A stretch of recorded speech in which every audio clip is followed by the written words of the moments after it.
Hello and welcome to the Gooner Talk, back again with you guys for another show for the 10th episode of the Tactical Breakdown podcast. Well, I'm joined by my right-hand man, Drew. How you doing, mate? Good morning. How are you? I'm good, yes. Are we feeling awake today? Or, I mean, Daniel's in the chat says half awake, Drew, with the eyes bags coming up. But there we go. Perfect description. I don't think so. I think I'm pretty awake and minimal bags. Good. So there you go. Good stuff. Yeah, it's good to see you awake and ready for this, because obviously usually on the show we have a guest, but we've not done that this week because we thought we'd kind of look in more detail, just us two, at the Manchester City game and into the reasons and the why Arteta was able to sort of out-tactic Pep Guardiola, if that's even a term. It is now. But we're going to go into sort of the defensive side of it, the offensive side of it, and break some of it down with some graphics and sort of look into it. But sort of initially, because you weren't on the podcast yesterday with Graham and John, so just to get your reaction in terms of a non-tactical sense, but just a plain emotional sense, what were you thinking after that game ended? It was almost kind of like a pinch me moment in a way. And it's not just because, we beat City and we're off to the cup final. I think it's a lot to do with the way we performed. Again, and we're going to come on to it later, so I don't want to get into my rant now. But just how well we were organized at the back.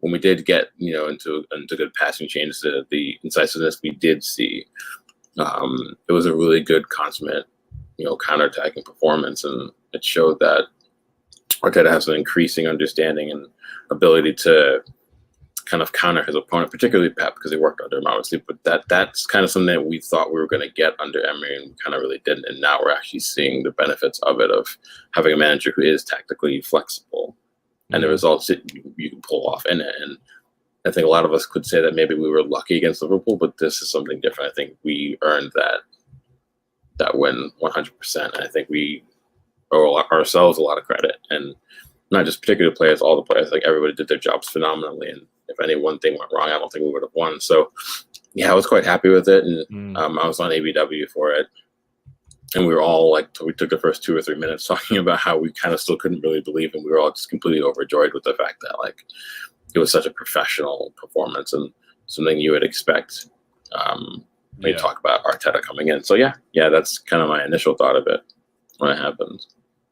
So let's move into the more tactical side of things. I've put together some graphics to kind of show what I felt was some of the key areas that we would look at. The first sort of part of this is looking at how we defended. And if you can see on the screen now, this is an instance that was taken in the 72nd minute, because mainly, I think we can all agree, most of our defence took place in the second half. We were I feel like the first half was actually fairly even, but it was in the second half where really we were dominated in terms of possession. And that led to, I think it was in the first 5 minutes, 92% Manchester City possession, which is pretty insane. But I want to highlight on the screen, obviously, our back five, you can see with the yellow circles there with Bellerin, Mustafi, David Luiz, Tierney, and Ainsley Maitland-Niles. And initially, we kind of thought that Ainsley Maitland-Niles would be playing as sort of a left side of a midfield three with the back four. And certainly the journalists who were putting tweets out before the game seemed to think that's how Arsenal were lining up as well. But it very quickly changed. However, we are going to go into a little bit about how the systems do change, whether when we're defending and when we're attacking. But for this instance particularly, one of the reasons why I felt it works so well in the system that we played was that you can see here, when the ball is with Jesus and it's passed out to Kevin De Bruyne, immediately the reaction of the players is to close down Kevin De Bruyne. They want to really limit the amount of space that he's got. So because Man City love playing these little passes through to Sterling, albeit Mahrez, and as close to the goal line as possible to provide a cutback or an easy finesse after cutting back as well. And we really stopped them doing that excellently and forced them into wide areas so many times. And when we did force them into those wide areas, those players then immediately retreated back into the box, because we knew that any crosses that would come in, we were really solid at being able to bat those away with David Luiz, Mustafi, Kieran Tierney, heading those balls away really well. And then that obviously meant they had to push back. And before we do show the next graphic, it should say that Lacazette then did an amazing job of dropping in and providing extra cover on the edge of the box to try and cut off some of those passing lanes. But if we move on to the next graphic, as soon as that ball's played back, you can see how quickly these players want to close down those players. Before I move on to the next graphic, Drew, and kind of show what happens when they do finally get through, is this something that, I mean, we did keep it up for 90 minutes, but it is a very particular system. It's a very litigious, is that the word I want to use? But it's you know what I mean? It's so sort of specific, and it's so consistent that you have to keep it up all the way through the game. Otherwise, we'll look into an example of when you don't.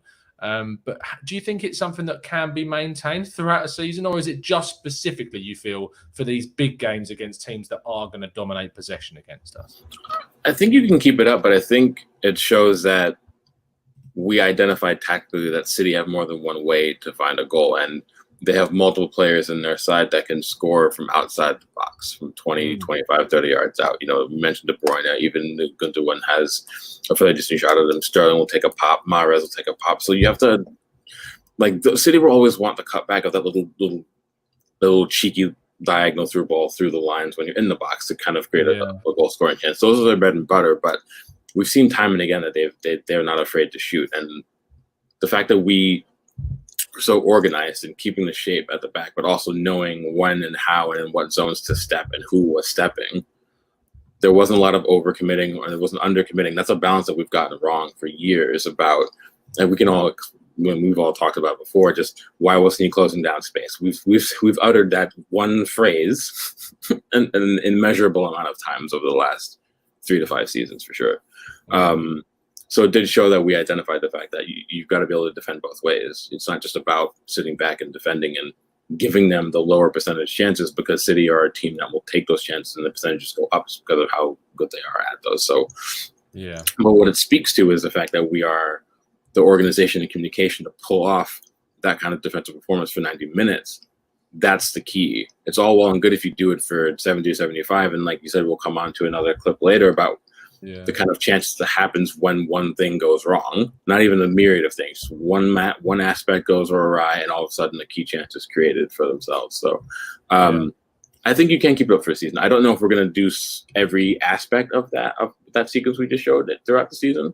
I do think we're going to look to be more defensively compact. And I do think certainly against bigger teams, we're probably going to want to give a little bit of the ball away and be more counterattacking. And that's something that we saw under Arsene Wenger for years. You know, if you think back to all those matches against United, you know, in that period where that rivalry was at its maximum, a lot of those matches we weren't trying to dominate possession all the time, and we definitely were counterattacking in a lot of different senses, and we were definitely more direct and incisive when we got the ball to try to break things down quickly when United would always push forward quite often. So that's maybe a little bit of a throwback to what we're used to, but I think it's it shows that balance that we have not just in one match but throughout the season, where again we can go into certain performances and against certain opposition and really show that we have that flexibility. And that's a more modern approach than trying to just say, this is the way we play and we're sticking to it no matter what happens.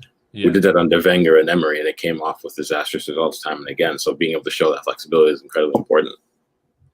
If we move on then to the sort of next part of that clip, which is obviously we forced the ball out wide and stayed in that way, that we rushed out, blocked those passing lanes and closed down the player to force him into either taking a shot, which is what we saw from Laporte towards the end of the game, which is a very good shot, and we were quite lucky that it went just wide, but it creates those chances where they have to shoot from range, and often either they're going to be blocked or go wide of the post, or if they're very lucky, they would go in. But it creates that, I mean, the XG of a long shot from that area is going to be extremely low. So when you move on to the chances where they did get into the box, like this very famous moment that everyone has been talking about specifically, where Sterling gets in, and this is in the same move, by the way. If you go through all of these, you can see the first one's from 72 minutes in up to 3 seconds. And we've gone through these different phases of play, and we're only 39 seconds later, and Sterling has got in finally after going back and forth meticulously, that's the word I wanted. But when you like dive in and you get those players like Mustafi and David Luiz blocking those shots so religiously, and actually I wanted to share on the screen as well the Y-Scout page that I've got up talking about both Mustafi. So if we look at Mustafi's, if you look at the top row is talking about the average sort of across all of the seasons. I've highlighted there Mustafi's defensive duels and average success in those games, which is usually just over 5 with a 65% success rate. And in this game against Man City, he was involved in 9 defensive duels and he won 8 of them, which is unbelievable. And if you look along to clearances, on average, he does nearly 5 per game, but actually only made 1 clearance because the man that was doing all the clearing was, of course, David Luiz. So I'll try and share that on the screen for you as well. It's annoying that I can't do it on the same one. But when you look at sort of both of those players, those were the guys that were really putting in all the effort. So if we look at, clearances, on average, David Luiz is doing 3.31 clearances, and he made 7 clearances in that game. If you look at the defensive duels, he won 4 of 4 defensive duels in that game. He won 6 of 6 aerial duels during that game. So it is just massively impressive what we're seeing from these guys under a manager that when he took over, the opinion of them was so low. I mean, how do you think it seems quite easy that he's changed things because it's been such a short space of time for him to do it. Do you think it's a case of you just coaching them a different way, or actually have they always been this good and they've just been mismanaged?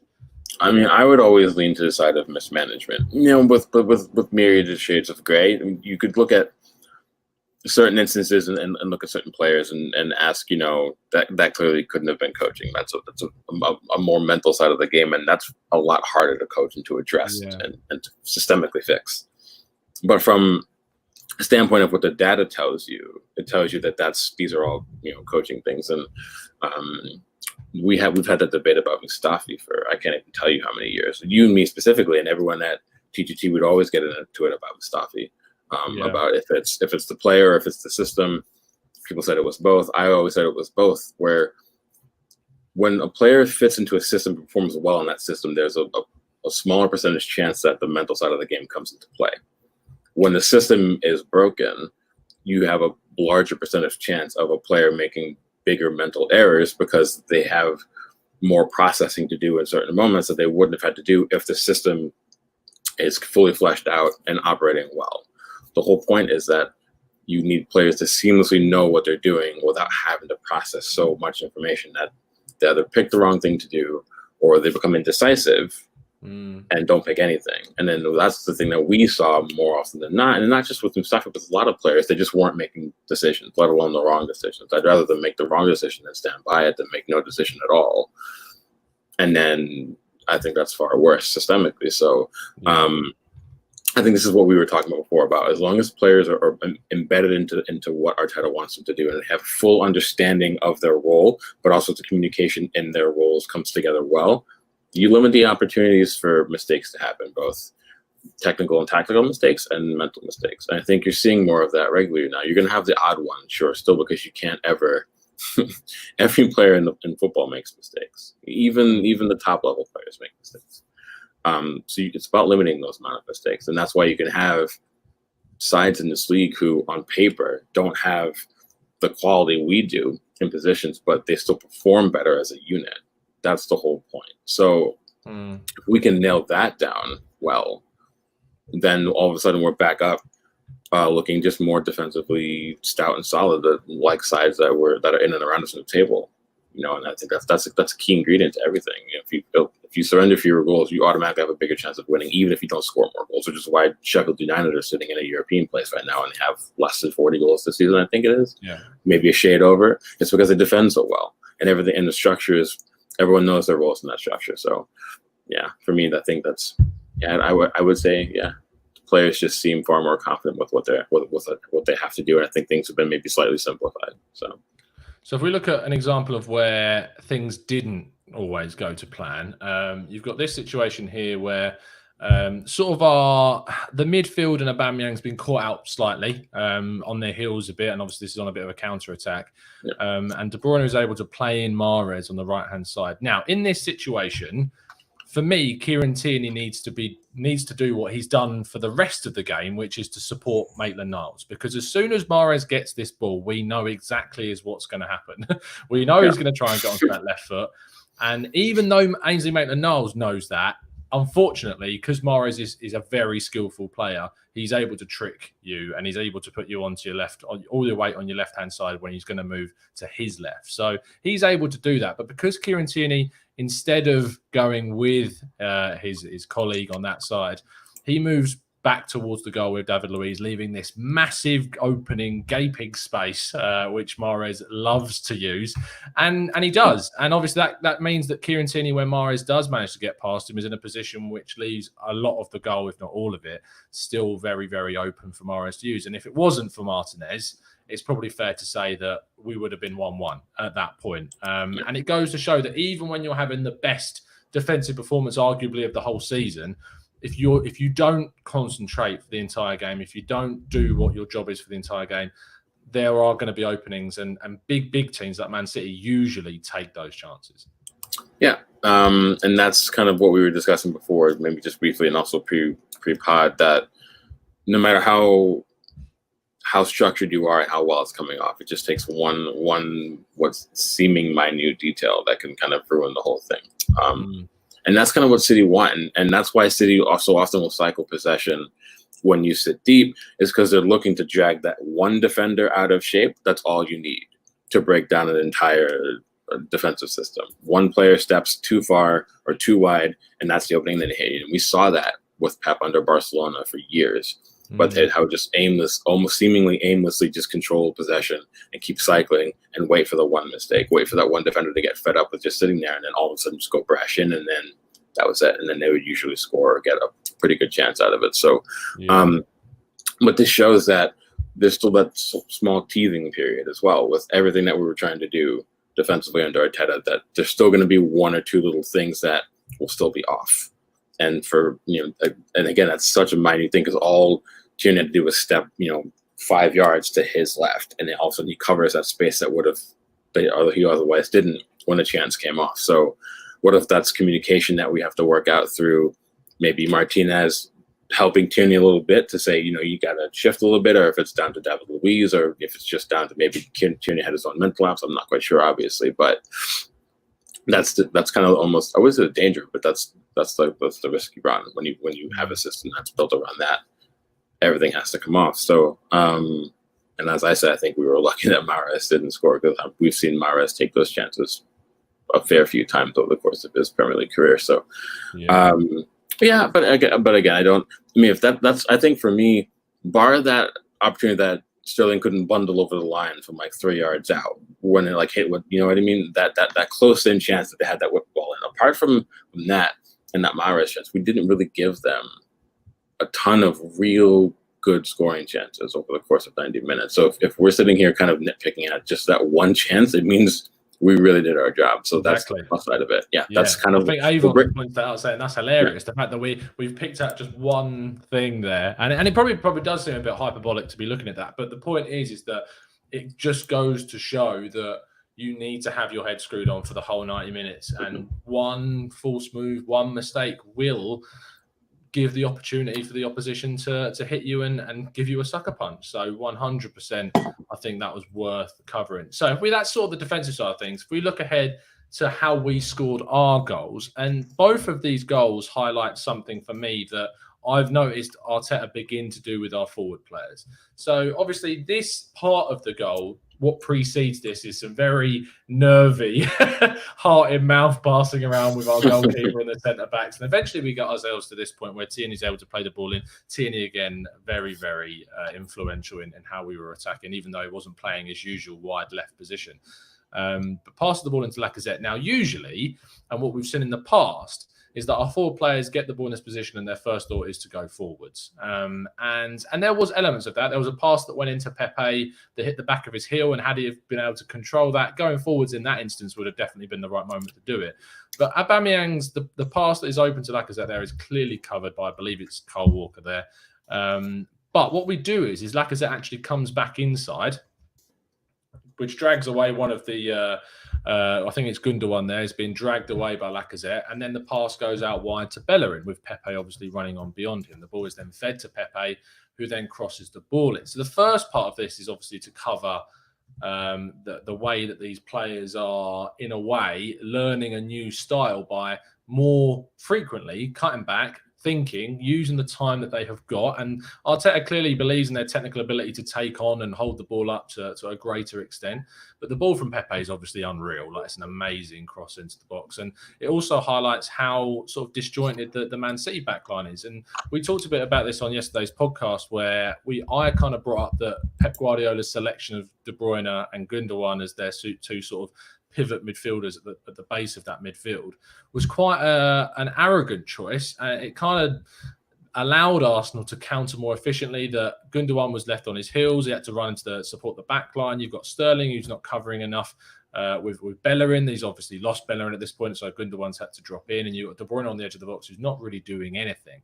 And Lacazette's obviously drawing in Eric Garcia, I believe it is, there for the amazing ball to go to Aubameyang. And then you look at the next goal as well, which is exactly the same scenario in terms of what he's done with our forward players, is Kieran Tierney plays the ball through to Pepe.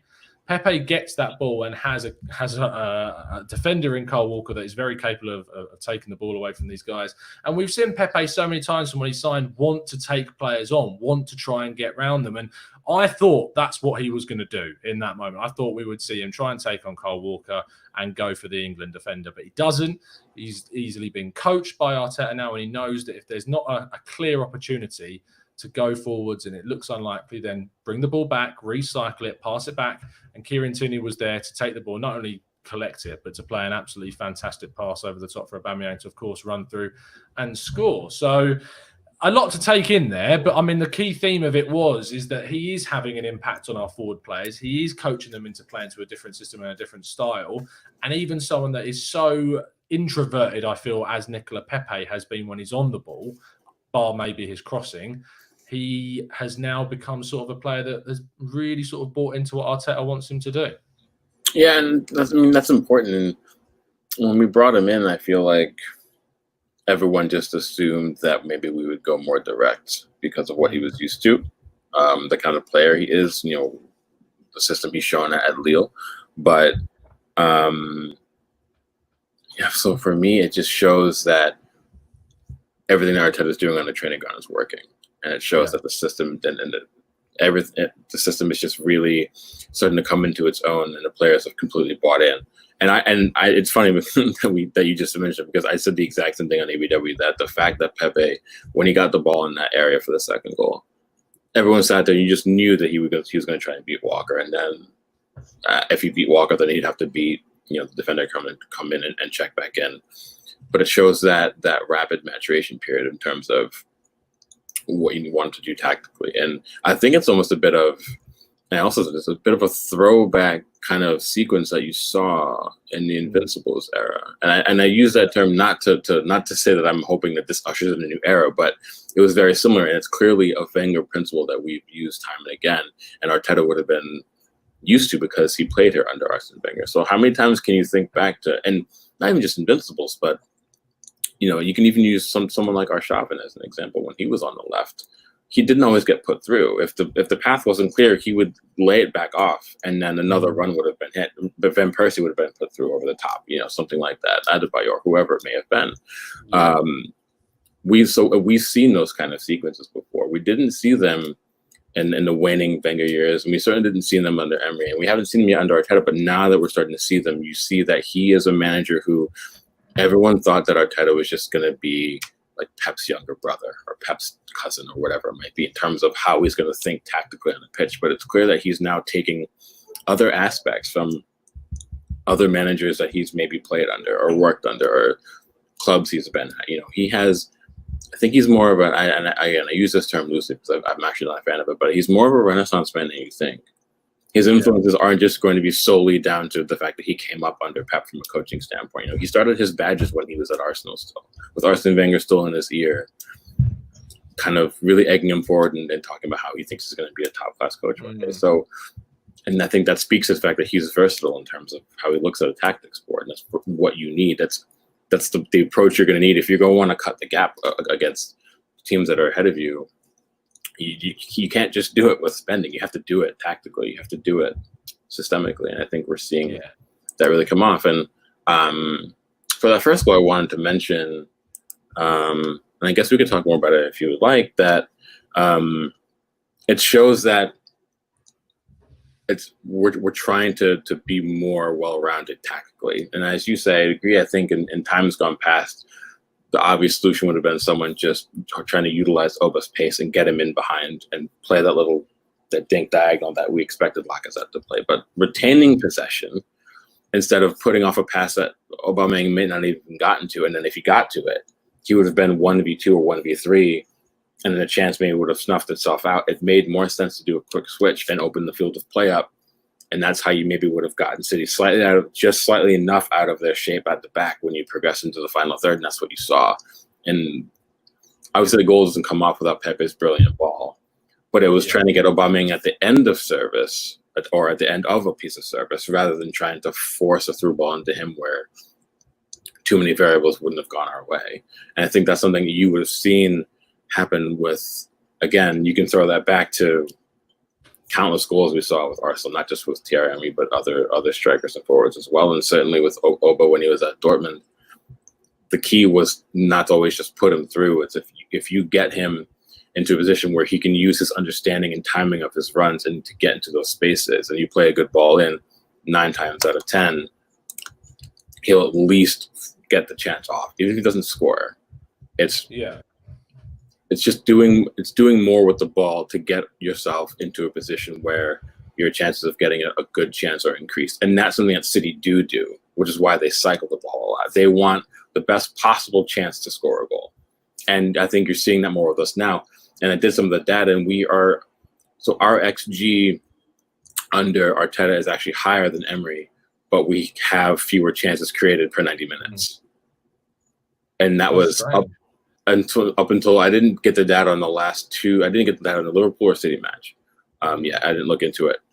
Yeah, we have fewer chances per match, but our XG is higher. And also our XG against is also halved, but that's a whole other debate. So it shows that it's about the percentages now, which is how you need to think in terms of it's not always just about the volume. If you're taking 6 shots but you have 4 good chances to score a goal, it's better than taking 20 shots with only 1 good chance to score a goal. I think that's something we're going to see more from us as well, and that's almost kind of like a Wenger thing as well. And I know fans used to hate it before about how we would pass up chance after chance if someone was open from 25 yards and they wouldn't shoot. Fans used to kind of bemoan it, but there's validity to it. Should we shoot more was always the question, you know what I mean? So, but I think it shows a more tactical maturity if you're looking for something that you almost can't miss. Yeah. Something wrong with that. I think that when you look at like when you talk about XG, we've always talked about like the players that we have need to be given the correct type of chances. And I think that Arteta's identified what that is and what the type of chances. And you talk about there how we talk about Aubameyang being on the end of these situations. And I think that he has started to sort of, in a way, buy into the possibility of remaining at Arsenal, knowing now under a coach like Arteta that the chances we create are orchestrated for him to score as many goals as possible.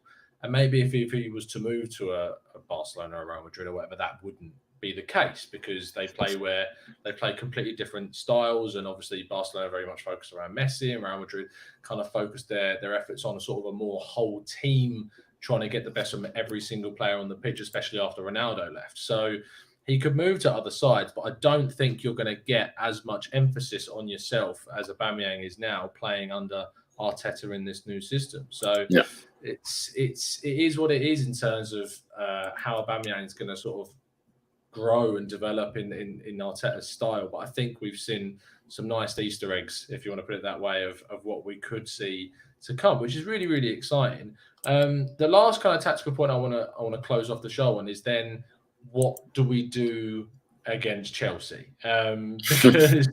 Because I said this on the podcast yesterday that they're not the same level as Man City. Their team is nowhere near as good as the individuals that we saw Manchester City field.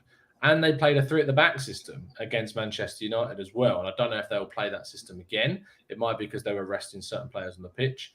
But there's a chance that they probably will, which could mean it cancels out the effectiveness of our wide areas in a much better way than obviously we had against Manchester City. So how do you think Arsenal need to approach this game? Do you think we need to change anything about how we played against Man City to approach this game? Or is it a simple case of the players are being given their roles, they now know their jobs in those positions, and we need to maintain that moving forwards? I think it's a bit of both. Knowing their roles and maintaining their jobs and how they operate on the pitch, I think is always crucial. But Chelsea are a bit different than Chelsea are far more direct. They attack with pace a lot more. They're more willing to take players on. You have Pulisic in the side who's quite quick on the ball, and he'll want to drag you out of space if he can.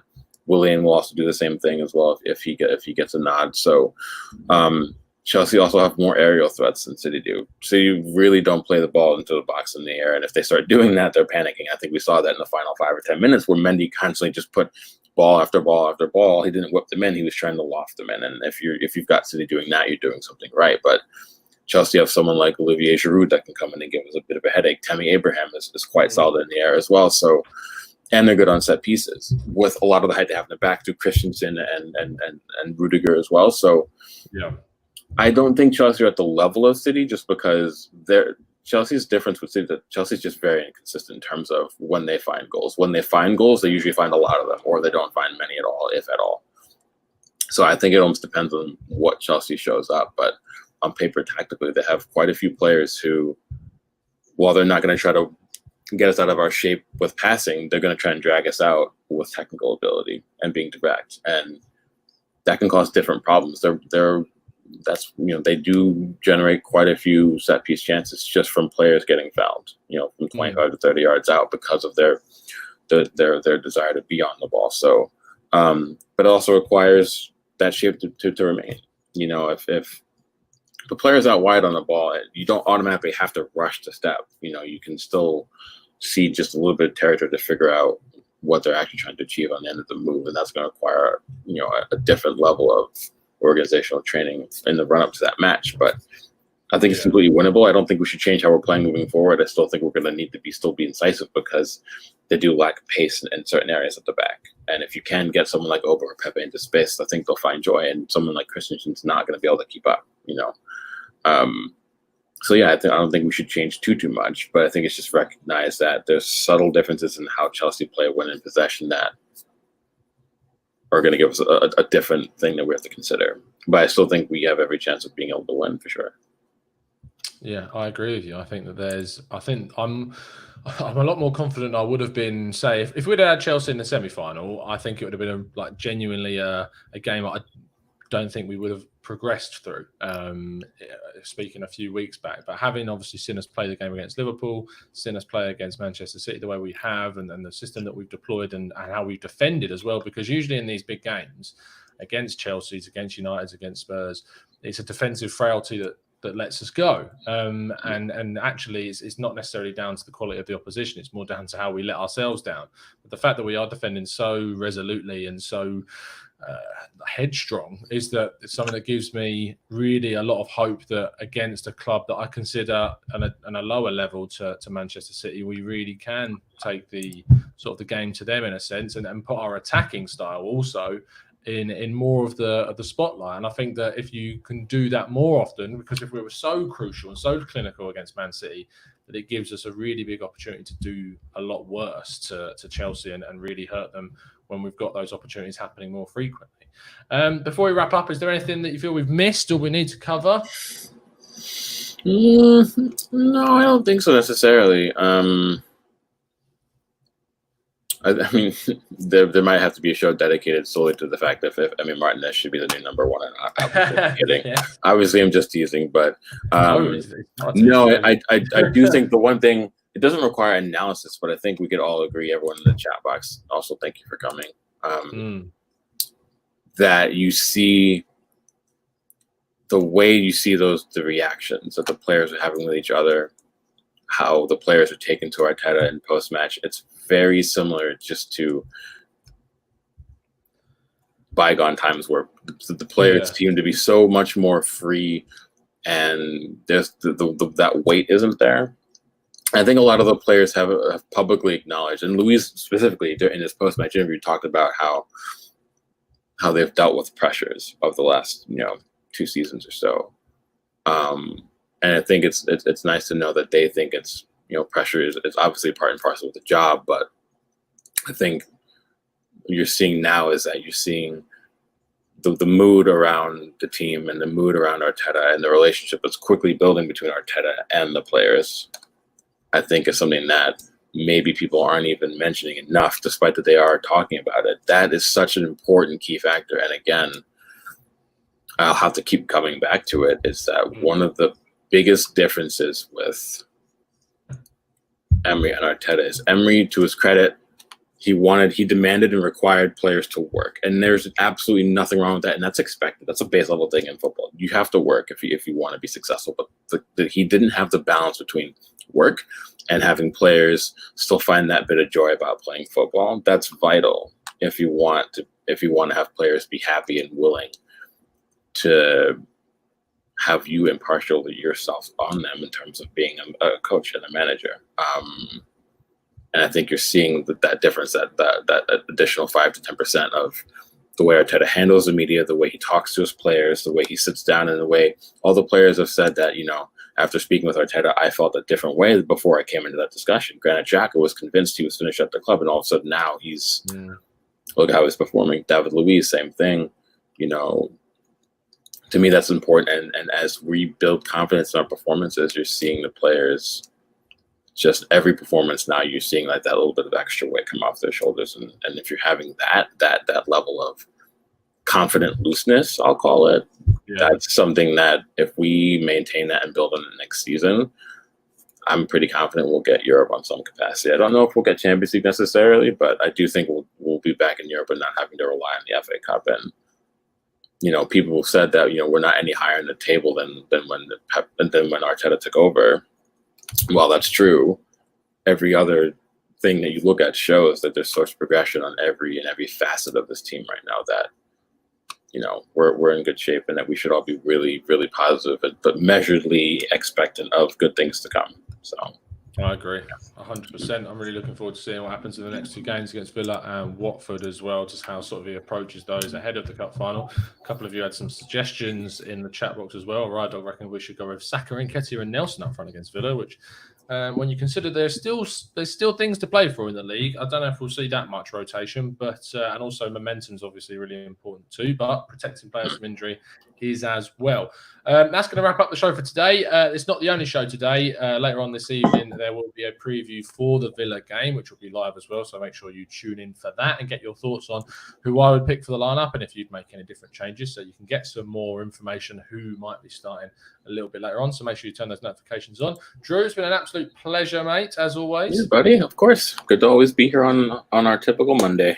Yes, 100%. So make sure you tune in. Make sure you give Drew a follow at FM Lera and follow us at the Gooner Talk TV. But other than that, it's been a real pleasure to speak to you, and we'll speak to you again very, very soon. And as always, up the Arsenal.